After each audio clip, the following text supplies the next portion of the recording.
un poquito. Vamos comenzando. Prácticamente lo que estamos haciendo es un pequeño repaso de la anatomía del sistema urinario. La anterior clase habíamos visto todo lo que es la vía urinaria superior y ahora vamos a ir viendo todo lo que es la vía urinaria inferior, lo que queda, ¿sí? Entonces, nosotros vamos a ir hablando ahora un poquito de lo que es la próstata. Normalmente la próstata va a pesar entre 18 y 20 gramos y a partir de los 30 años de edad empieza a crecer esta glándula prostática hasta convertirse en una hiperplasia prostática entre los 50, 60, 70 y 80 años y produciendo algún grado de obstrucción, que eso vamos a ir viendo posteriormente cuando hablemos de hiperplasia prostática y obstrucción infravesical, unas clases más adelante. Eh, lo que yo quiero que ustedes recuerden que ecográficamente la próstata va a tener un tamaño de 35 milímetros en su diámetro transversal y 25 milímetros en sus ejes vertical y antero-posterior. Hay dos clasificaciones que se manejan, que es la clasificación de Lowenstein y la clasificación de Magnil. La de Lowenstein nos clasifica por lóbulos, ¿ya? Entonces es lo que vamos a ir palpando y lo que vamos a ir viendo. Entonces decimos en la clasificación de Lowenstein que tenemos dos lóbulos laterales, un lóbulo medio, uno posterior y uno anterior que es completamente atrófico. ¿Cuál es su función de la próstata? Produce parte del volumen total del semen eyaculado, ¿sí?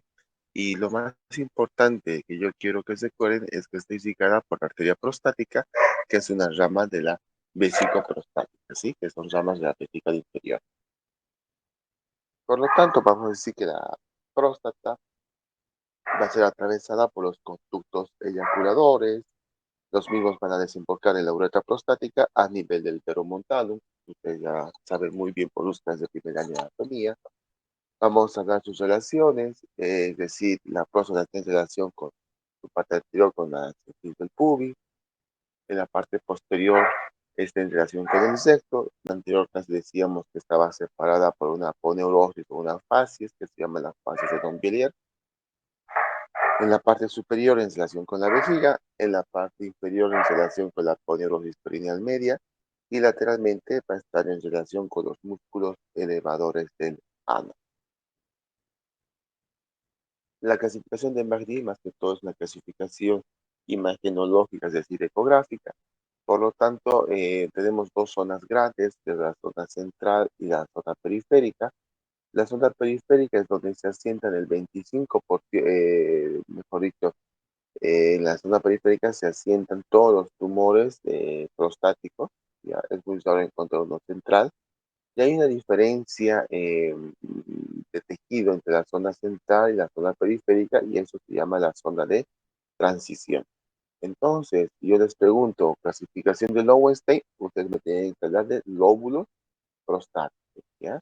Y cuando les hable de Magnil, ustedes me tienen que hablar de una clasificación donde vemos una zona central o una zona periférica y una zona de transición. ¿Hasta aquí se entiende?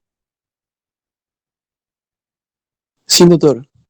Muy bien. Sí, Doctor, una consultita. Sí. La clasificación de McNeil es ecográfica, dijo, ¿no?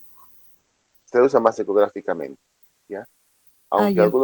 algunos ecografistas por vía transabdominal me hablan de McNeil, pero es difícil distinguir las zonas porque están diseñadas ecográficamente para verlas por una ecografía transrectal, ¿ya? No transabdominal, es transrectal donde yo puedo diferenciar las tres zonas, ¿ya?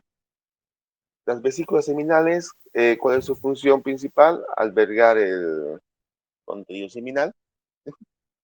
Estas tienen el conducto diferente y forman el conducto eyaculador. Miden aproximadamente 6 centímetros, ¿ya? No hay mucho que hablar de ellas, más que un pequeño repasito, que son dos, ¿no? Que vienen de aquello. Em, la uretra, eso sí nos interesa mucho en la parte masculina y femenina, hay una variante grande. ¿Cuál es la función de la uretra? Me permite comunicar el contenido de la vejiga y llevarlo hacia el exterior, ¿ya? En el varón se divide en dos secciones, una sección anterior y una posterior. En algunos libros van a leer, por ejemplo, que el segmento anterior se divide en glandular, peniana y vulvar, pero casi la mayor parte de la literatura solamente está como uretra anterior peniana, que es móvil, toda la parte móvil del pene, una parte fija, que es el bulbo de la uretra.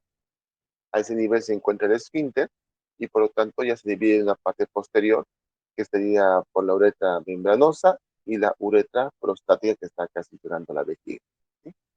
¿Te van a acordar esta clasificación de la uretra en anterior y posterior?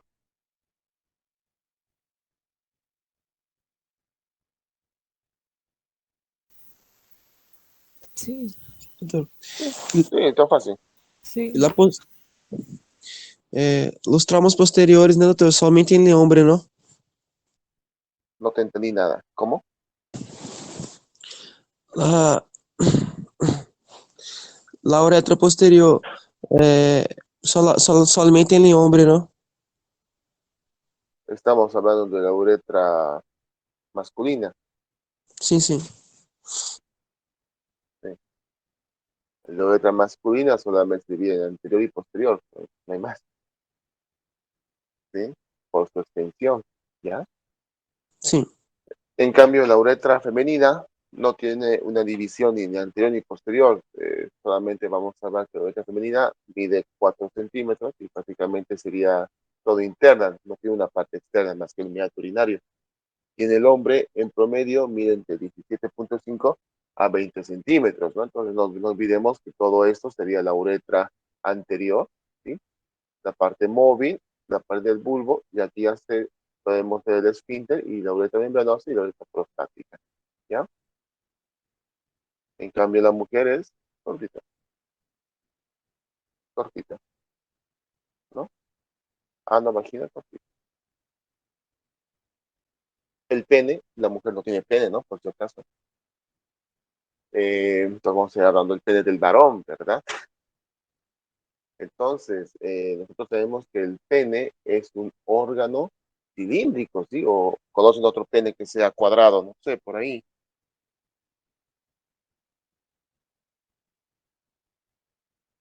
Es cilíndrico, ¿verdad? Sí, es Sí, cilíndrico. sí, doctor. Sí, sí, la mayoría son cilíndricos. Por lo tanto, el pene está constituido por 3 cilindros, ¿ya? Los cuales son dos cuerpos cavernosos, un cuerpo esponjoso.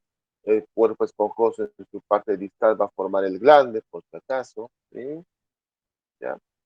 ¿Qué es lo que alberga el cuerpo esponjoso? ¿O qué es lo que protege el cuerpo esponjoso?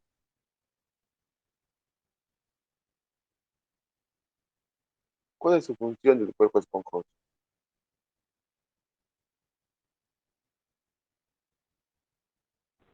Protege la uretra. Protege la uretra. La uretra está cabalgada sobre el cuerpo esponjoso, entonces da un acondicionamiento a la uretra. ¿Y cuál es la función del cuerpo cavernoso?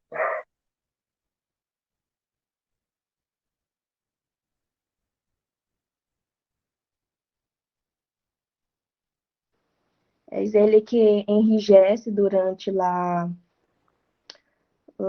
excitación y para auxiliar en el coito. Ya, el cuerpo cavernoso es el que permite la erección del pene, ¿verdad? Entonces se va a llenar estos cilindros por sangre arterial o sangre venosa. Venoso, doctor. Venosa, muy bien. Entonces no olvidemos que el pene está irrigado por 3 partes arteriales, es decir, son 3 arterias las que irriga el pene. Tenemos la arteria cavernosa, la arteria dorsal del pene y la arteria bulbo-uretral. Las arterias cavernosas penetran los cuerpos cavernosos, ¿sí? Para su irrigación. La dorsal del pene son ramas de la pudenda y las bulbo-uretrales van a irrigar todo lo que es el cuerpo esponjoso. ¿Está bien? Entonces, si se acuerdan un poquito de anatomía, vamos a decir que el pene está irrigado solamente por 3 arterias, las cavernosas, la dorsal del pene y las bulbo-uretrales, ¿sí? Hasta aquí todo fácil. Entonces, ¿qué vemos acá? Eso será ¿Qué es eso? Son los cuerpos cavernosos, ¿sí? Y ese es el cuerpo esponjoso. Entonces, cada cilindro está rodeado por una vaina. ¿Cómo se llama esa vaina? O esa facies. Albuginia. Albuquinia, muy bien. Entonces, la albuquinia va a rodear todos los cilindros en forma independiente, ¿sí? Pero hay otra vaina que cubre todos los cilindros. ¿Cuál es?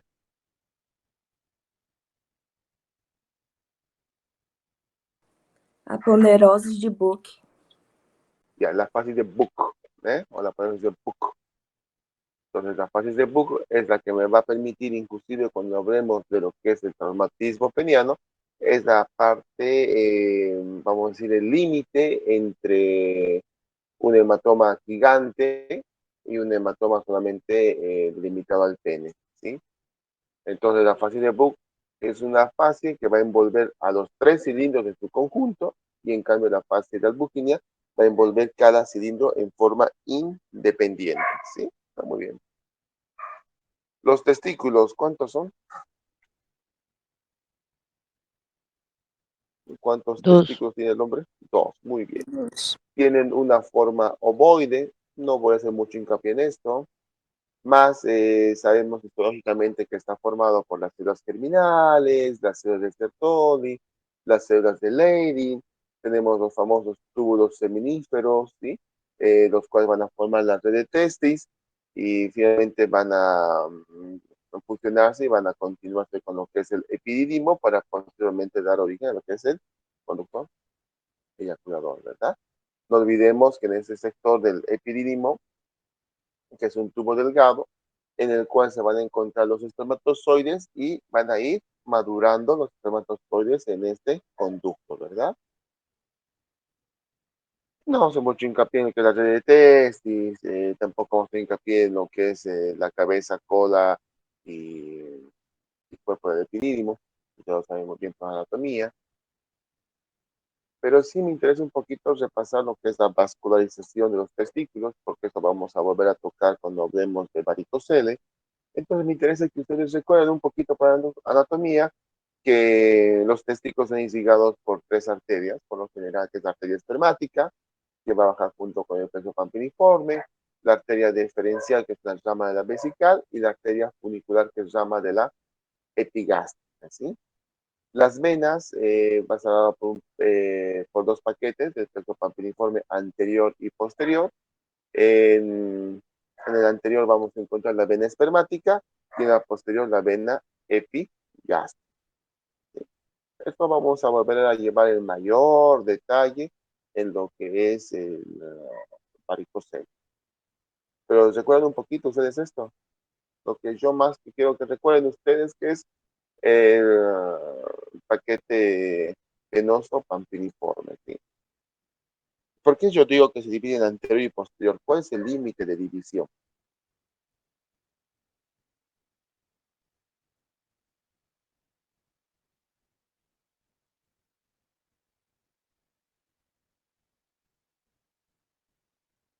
¿Cómo se divide? ¿O cuál es la separación de anterior a posterior?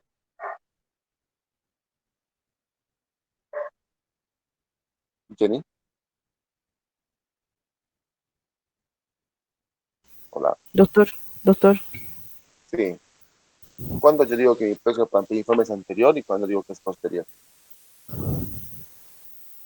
eh, de acuerdo a lo que es la posición del escroto, No, no. no, porque estoy más arriba, ¿no? En este caso, tendría que ser del, mm, ¿cómo se llama eso? ¿Por dónde baja? El conducto inguinal. Sí pasa por el conducto inguinal hasta llegar al testículo, por la fosa escrotal y todo demás, pero hay una división. No olvidemos que el peso pampiniforme es una trama vascular de venas, ¿sí? Es como una trama real, pero hay una división entre lo que es anterior y lo que es posterior. ¿Qué estructura anatómica me separa anterior y posterior? Este es tu plexo pampiniforme, ¿sí? Aquí está el arteria inguinal, aquí está tu pene, el testículo y todo eso que está de color, ¿qué color es? Azul, celeste. azul. Bueno, todo ese plexo pampiniforme. Bonito. Ese Lo que sería es el estructura, anterior. ¿cuál es anterior, cuál es posterior? ¿Qué estructura me separa el anterior del posterior? Conducto diferente. El conducto deferente, exacto, que sería esta toda Ajá. estructura blanca, ¿no? Todo Sí, eso me va a separar todo lo que es anterior y todo lo que es la parte posterior, ¿sí? No olvidemos que por la parte posterior se va pasando también la arteria espermática, que es muy importante, que es la principal que va a llegar el testículo, ¿no? Muy bien. El urotelio ya habíamos hablado, es una capa histológica de la vía urinaria excretor, ¿sí? Por lo tanto es uniforme, va desde la parte del riñón hasta la vejiga, excepto la uretra. Por lo tanto, vamos a decir que es un periodo de transición, solo se encuentra en la vía urinaria. Decimos que en los cálices y la pelvis tiene de 2 a 3 capitas, en el ureter de 4 a 5, en la vejiga de 6 o más, ¿ya? Y es poco permeable la orina, es decir, es muy mucha ocasión que se pueda absorber orina o que pueda filtrar la orina hacia el intracelular, ¿ya? Hasta aquí estuviéramos viendo toda la anatomía como un pantallazo y un mini repaso de lo que ustedes han llevado en primer año, y es prácticamente lo que nos vamos a ir basando en lo que es la materia de urología, ¿sí? Hasta aquí, ¿todo claro? Sí, doctor. Muy sí, bien, doctor. continuamos entonces.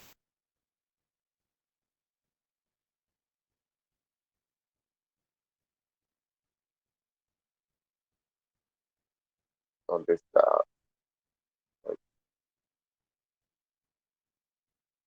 Bueno, habíamos visto la primera clase y parte de la segunda, lo que era imagenología normal.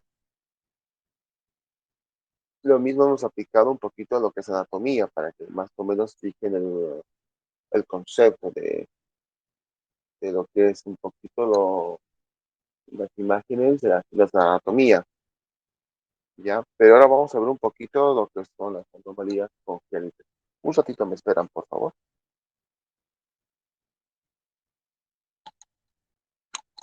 Denme 2 minutitos, ¿ya? Está bien, doctor.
Perdón, disculpa.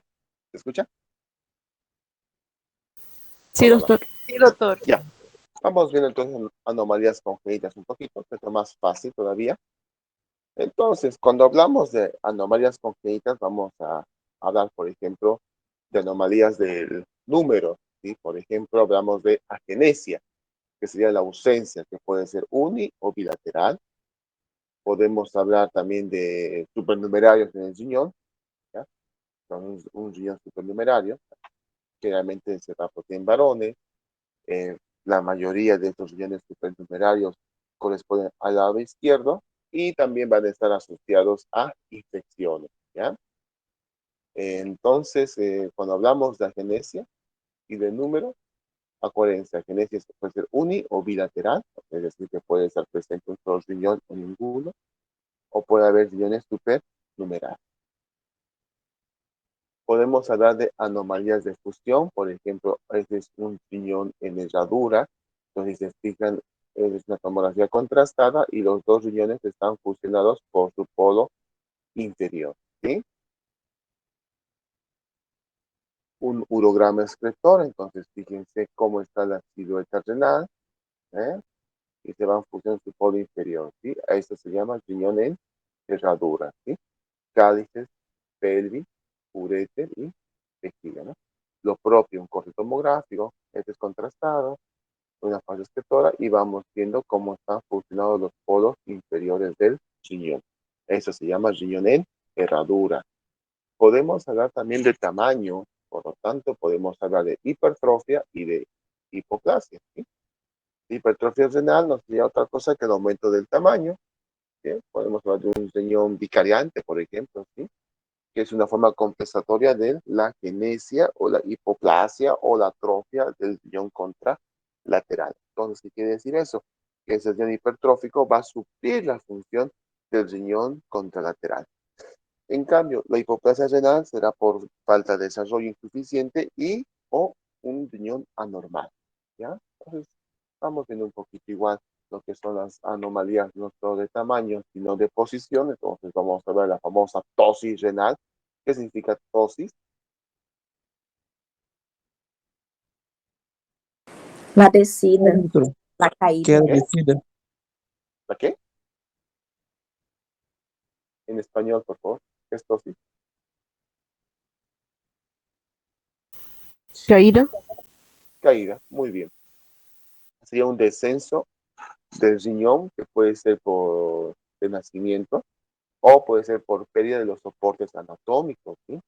La tosis renal es mucho más frecuente en el sexo femenino que en el masculino y mucho más frecuente del lado derecho que el lado izquierdo. Podemos ver defectos de malrotación, podemos ver, por ejemplo, una ectopía simple. ¿Qué quiere decir ectopía simple? Cuando un riñón se sitúa más abajo o en la pelvis menor, por ejemplo, ¿sí? Está fuera de su posición. Podemos ver una ectopía cruzada cuando uno de los riñones se sitúa en el lado contrario y por lo tanto todo ese riñón va a pasar la línea media. ¿Qué quiere decir, por ejemplo? Que el riñón derecho se encuentra en el lado izquierdo, ¿sí? Entonces, aquí vamos a ver, por ejemplo, riñones más rotados y una ectopía simple, ¿sí? Entonces, fíjense cómo es este riñón, normal o anormal. ¿Dónde está mi mouse? ¿Normal o anormal? Normal. Normal, muy bien, vemos la cieta renal, vemos los CAIs, vemos la pelvis, vemos el ureter. Entonces, fíjense, nosotros deberíamos ver esa misma imagen a la misma altura casi, ¿no? Pero mi riñón está mucho más abajo, ¿sí? Aquí veo la cieta renal y estos CAIs y pelvis deberían estar mirando hacia afuera, en cambio están mirando hacia adentro. Entonces, mi riñón tiene una rotación y una ectopía simple porque está fuera de su posición, ¿sí? En el mismo lado. ¿Se entiende? Doutor, Sí. em uma situação como esta, é compatível com a vida ou tem que fazer cirurgia para pôr em la posição normal? Estamos hablando de una anomalía congénita y estamos viendo que el riñón está captando contraste y está excretando contraste. Yo no veo por qué debería ser incompatible con la vida. Pero nesse caso, Es como tem una que fazer dextrocardia. alguma cirurgia para pôr em lugar ou não? Pode continuar assim? Estos son hallazgos. Son personas que vivieron toda su vida así y van a vivir así y se van a morir así. Son hallazgos Ai, imagenológicos. ai. Eu tenho, meu hijo tem 3 anos, tem agenesia renal bilateral. Ele rim do lado direito não se desenvolveu. Se quedou só o sinal. Então, está desenvolvendo só do lado esquerdo. Ele tem acompanhamento e vive normal. No te entendí mucho lo último. Yeah. Meu hijo tem 3 anos. Ele tem agenesia renal bilateral. Seu rinhão do lado direito não se desenvolveu, só o esquerdo. E até a hora ele só tem acompanhamento. Ele vive em São Paulo. Só no acompanhamento, mas ele não tem nenhum problema, vive normal ele. Sí, Está porque se desenvolvendo. tiene la agenesia de un lado y el otro lado debe estar hipertrofiado, Não, hiperplásico.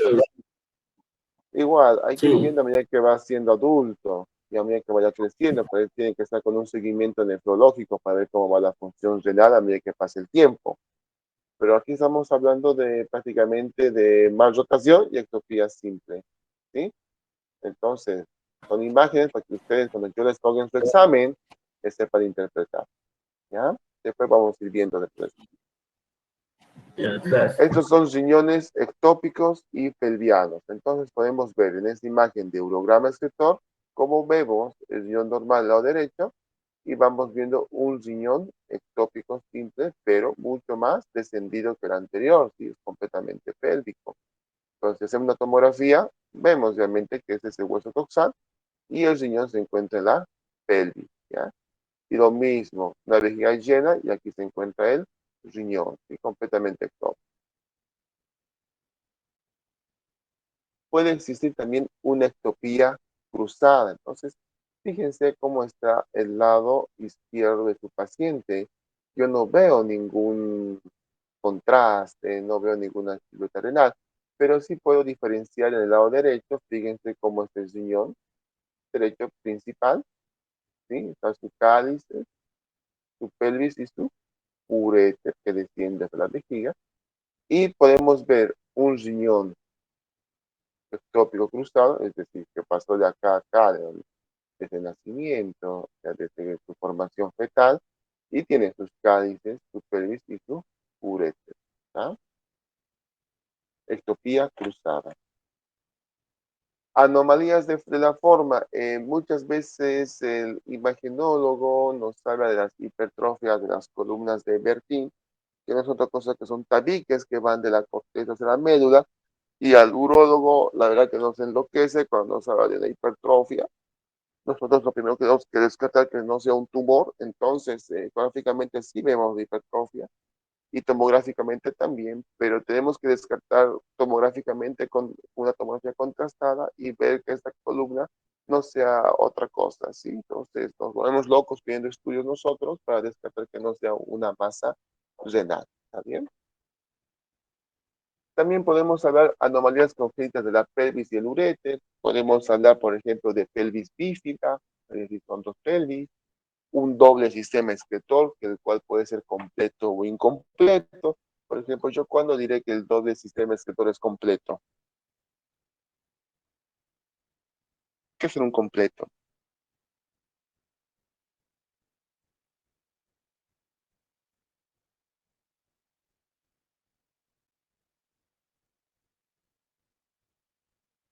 Con todas sus Y- partes, doctor.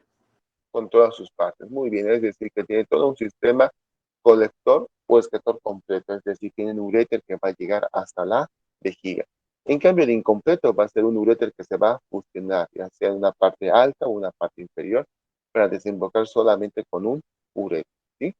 Puede existir un uréter ciego, puede haber un megauréter congénito o adquirido, un uréter retrocavo, un ureterocele, en el cual las imágenes se ven como una cabeza de cobra.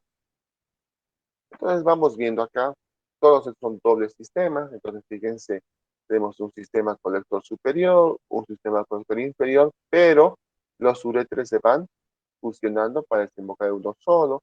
Lo mismo en el contralateral, tenemos un sistema colector superior, inferior, y solamente ya están fusionándose a nivel de la pelvis, ¿ya? Entonces, si ampliamos un poquito más de imagen, podemos ver acá un doble sistema colector que sería completo, ¿no? Entonces funciona a nivel del ureter.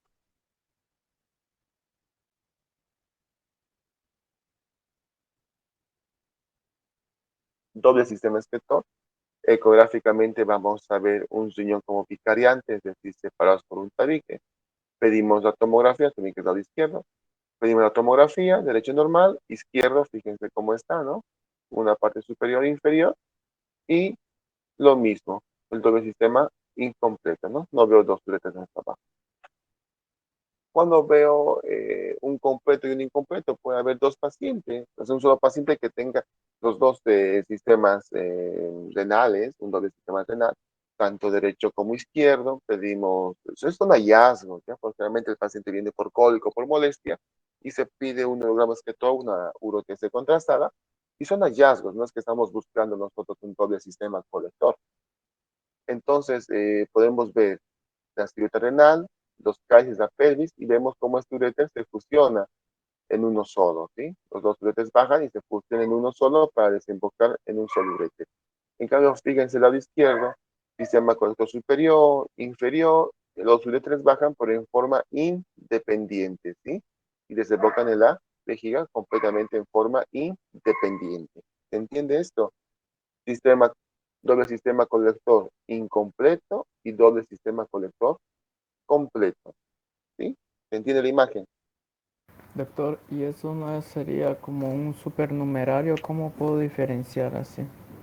No hablaríamos de un supernumerario, porque el supernumerario es un riñón adicional. Aquí estamos hablando de un doble sistema colector. El supernumerario tendría que ser un riñón completamente adicional, un tercer riñón.